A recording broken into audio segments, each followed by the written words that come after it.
এবার ঘুম থেকে উঠতো দেখি, অনেক বেলা হয়ে গিয়েছে। স্কুলে তো যেতে হবে নাকি? হ্যাঁ মা, আমি এক্ষুনি ঘুম থেকে উঠবো। তুমি আমার জন্য আমার পছন্দের বিরিয়ানি রান্না করেছো তো? বলো। হ্যাঁ রে মা, আমি তোর পছন্দের বিরিয়ানি রান্না করেছি। আমার সোনা মেয়ের কথা কি আমি ফেলতে পারি বলতো? তাহলে আমি আর এক মুহূর্ত নষ্ট করবো না মা বিরিয়ানি খাওয়ার জন্য।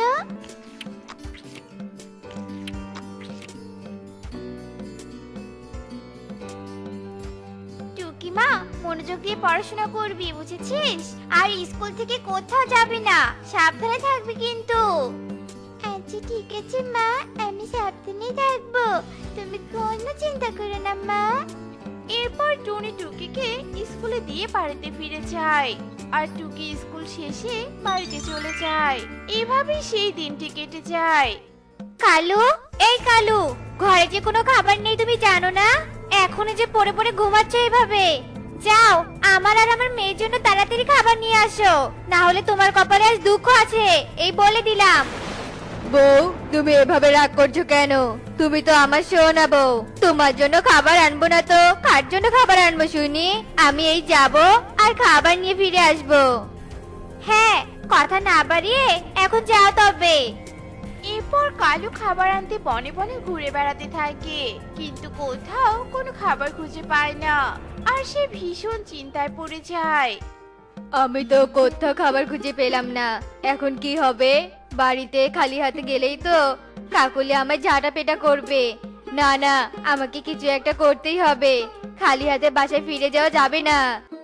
এই কথা ভাবতে ভাবতে কালু কাকের মাথায় একটা দুষ্টু বুদ্ধি আসে। তবে আজ তোতার ঘরে গিয়ে দেখি কোনো খাবার পাই কিনা। যদি কোনো খাবার পাই তাহলে তা নিয়ে আজকে দিনটা কাটিয়ে দিব। এই তিনটা ডিম দেখতে পায় আর ডিম তিনটা দেখে কালু কাক খুশি হয়ে ডিম তিনটা নিয়ে বাড়িতে চলে যায়। কালু, এই বুঝি তোমার ফেরার সময় হলো তাই না? আমি খিদে জ্বালে মরে গেলে তবে তুমি শান্তি পাবে, তাই না কালু? এইসব কি বলছো কাকুলি? এসব কথা আর কখনো বলো না। এই দেখো, আমি তোমার জন্য খাবার এনেছি। ও মা, এত ডিম! কিন্তু এই ডিম তুমি কোথায় পেলে গো? চুরি করেছো নাকি? হ্যাঁ বউ, আমি চুরি করেছি। বনের কোথাও কোনো খাবার খুঁজে পাইনি, তাই তো চুরি করেছি। তা কাজ না করে ঘুরে বেড়ালে বুঝি খাবার তোমার সামনে এসে হাজির হবে? শোনো, এখনো সময় আছে, কোনো একটা কাজ করো বুঝলে, না হলে কিন্তু একদিন পস্তাতে হবে। ঠিক আছে বউ, তোমাকে আর জ্ঞান দিতে হবে না। এই বলে কালু কাক কাকুলিকে ডিম তিনটা দেয় আর কালু কাকুলি ও কুমু মিলে ডিমগুলো খেয়ে নেয়। এ কি সর্বনাশ হলো আমাদের! কে করলো এই কাজ? আমার বউ কতদিন পর তিনটা ডিম দিল আর সে ডিমগুলো চুরি হয়ে গেল। হায় হায় রে! কি হয়েছে তোতা দাদা, এভাবে কাঁদছো কেন? কোনো বিপদ হয়নি তো আবার? আহারে, কি করলো এমন কাজ? তার কি ঘরে স্ত্রী সন্তান নেই নাকি? তোতা দাদা, তুমি এভাবে ভেঙে পড়ো না, শান্ত হও। টুনি তোতাকে সান্ত্বনা দিয়ে বাড়ি ফিরে যায় আর কালু কাকের অলসতা দিন দিন বেড়েই যায় এবং বনের পাখিদের ঘরে ঢুকে যখন যেটা পায় চুরি করে নিয়ে যায়। আর একদিন হঠাৎই কালু কাক ভীষণ অসুস্থ হয়ে যায়। কাকলি, আমি তো আজ অনেক অসুস্থ, আমি তো খাবার আনতে পারবো না। তাহলে আজ আমরা কি খেয়ে থাকবো? এই জন্যই তো আগে বলেছিলাম একটা কোনো কাজ করো, তুমি তো আমার কোনো কথাই শোনোনি। এখন আমাকে আর আমার ছোট মেয়েকে না খেয়ে দিন কাটাতে হবে। মা, ও মা, আমার খুব খিদে পেয়েছে, আমাকে খেতে দাও তাড়াতাড়ি, আমি খেলতে যাব। কুহু, মা তুই খেলতে যা, এসে খাবি কেমন? মায়ের এমন কথা শুনে কুহু ক্ষুধার্ত অবস্থায় পারুল ও টুকিকে নিয়ে খেলতে যায়। এই কুহু, আজ আমরা কোথায় খেলতে যাব বলতো?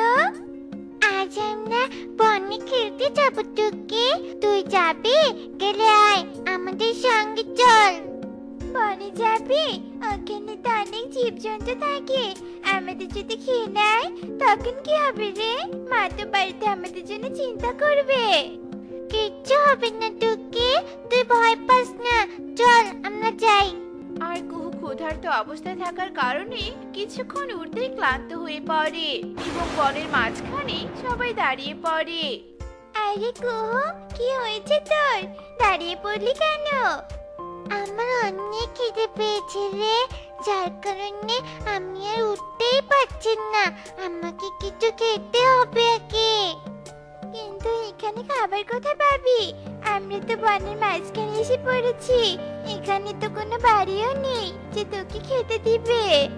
এরপর কুহু এদিক সেদিক তাকাতে থাকে আর তখনই একটা বাড়ি দেখতে পায়। তোকে ওই তো একটা বাড়ি দেখতে যাচ্ছে, চল আমরা ওই বাড়িটাতেই যাই। ঠিক আছে কুহু, চল তাহলে। এরপর সবাই বাড়িটির কাছে যায়। কুহু ক্ষুধার্ত থাকার কারণে আগে ঘরে ঢুকে পড়ে। পারুল ও টুকি বাইরে থেকে কুহুকে ডাকতে থাকে, কিন্তু কুহু কোনো সাড়া শব্দ দেয় না আর তারা সেখান থেকে বাড়িতে চলে যায়। কিছুক্ষণ পর কাকুলি টুকিদের বাড়িতে আসে। টুকি, কুহু কোথায় রে? তুই কি জানিস? তোরা তো একসঙ্গে খেলতে গিয়েছিলি। কাকুলি মাসি, কুহু এখনো বাড়িতে ফিরেনি। আমরা ভেবেছি কুহু বাড়িতে ফিরে গেছে, তাই আমরা বাড়িতে চলে আসছি। না হলে আমাদের জন্য মা আব্বা চিন্তা করবে। কুহু তো ফিরে আসেনি। তোরা কোথায় খেলতে গিয়েছিলি বলতো? আমরা খেলতে খেলতে বনের মাঝে চলে গিয়েছিলাম, আর কুহুর খিদে পেয়ে ক্লান্ত হয়ে দাঁড়িয়ে পড়ে এবং সেখানে একটা ঘর দেখতে পেরে সেই ঘরে প্রবেশ করে কিছু খাওয়ার জন্য। কিন্তু মাসি, ঘরে প্রবেশ করে কুহু আর কোনো সাড়া শব্দ করেনি, তাই আমরা ফিরে এসেছি। কি বলছিস এসব টুকি তুই? তবে আমার মেয়েটার কি হলো? আমাকে এক্ষুনি সাধু বাবার কাছে যেতে হবে। হ্যাঁ কাকুলি দিদি, চলো, আমিও তোমার সাথে সাধু বাবার কাছে যাব।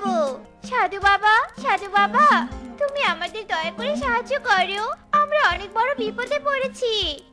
কি হয়েছে আমাকে সব খুলে বল, আমি অবশ্যই তোদেরকে সাহায্য করব। ও এই ব্যাপার, কিন্তু ওই বাড়িটা তো একটা অভিশপ্ত বাড়ি। সাধু বাবা, এসব আপনি কি বলছেন? কিন্তু বাড়িটা কি করে অভিশপ্ত হলো? সে আর দুঃখের কথা কি বলবো তোদের, তবে তোরা যখন শুনতে চাইলি তবে বলছি তোদের সব কথা শোন। মা ইকরি, এবার ঘুমিয়ে পড়, আমি একটু যজ্ঞ করে তারপর ঘুমাবো। ঠিক আছে বাবা, আমি ঘুমিয়ে পড়ছি। এরপর ইকরি ঘুমিয়ে পড়ে আর তখনই একদল ডাকাত আমার বাড়িতে আসে। কে কে কে তোমরা? আমার বাড়িতে কেন এসেছো তোমরা? চলে যাও এক্ষুনি বলছি, চলে যাও। আমরা এসেছি তোর সব সাধু শক্তি কেড়ে নিতে। মূর্খ ডাকাতের দল, তোরা কিছুতেই আমার সাধু শক্তি নিতে পারবি না। হা হা হা হা হা।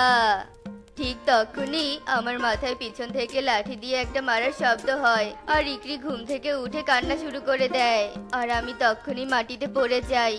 আর ইকরিকে ডাকাত দল সেই বাড়িতেই বেঁধে রাখে।